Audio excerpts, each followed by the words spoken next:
Hello everyone, আসসালামু আলাইকুম। This is miss সুমাই ফ্রম আরএসএম ইন্টারন্যাশনাল। আজ আমার সাথে আছেন আমাদের ভ্যালুড কাস্টমার।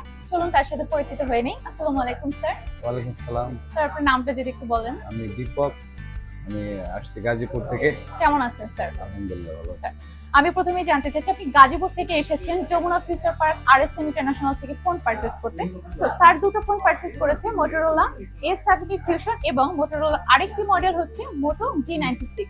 তো স্যার, আমি আপনার থেকে জানতে চাচ্ছি আরএসএম ইন্টারন্যাশনাল থেকে ফোন পারচেজ করে আপনার অনুভূতিটি কেমন এবং এই মডেলটি কেন বেছে নিয়েছেন? প্রথমে আমি একটা ফোন নিতে চাইছিলাম, মোটরোলা ওনাদের ব্যবহার বা ওনাদের সবকিছু ভালো লাগছে, এই কারণে আমি আরেকটা ফোন নিয়ে নিচ্ছি। দুইটা ফোনই একসাথে, আমার বাসার জন্য একটা নিচ্ছি, আমার নিজের জন্য একটা নিলাম। স্যার কিন্তু দুটো ফোনই পারচেজ করেছেন আজকে। তো স্যার, আমাদের আরএসএম ইন্টারন্যাশনালের সকল এমপ্লয়ীদের বিহেভিয়ার আপনার কেমন লেগেছে? না, অত্যন্ত ভালো, তারা অনেক ভালো ব্যবহার করেছে। তাদের ভালো ব্যবহারের জন্য আমি ব্যবহারের জন্য স্যার দুটো ফোন পারচেজ নিয়ে করেছেন। হ্যাঁ স্যার, আগে অসংখ্য ধন্যবাদ স্যার আপনার মূল্যবান মতামত আপনাকে ধন্যবাদ শেয়ার করার জন্য। জি স্যার, তো ভালো থাকবেন আর ভবিষ্যতেও আরএসএম ইন্টারন্যাশনালের সাথেই থাকবেন। অবশ্যই। আল্লাহ হাফেজ।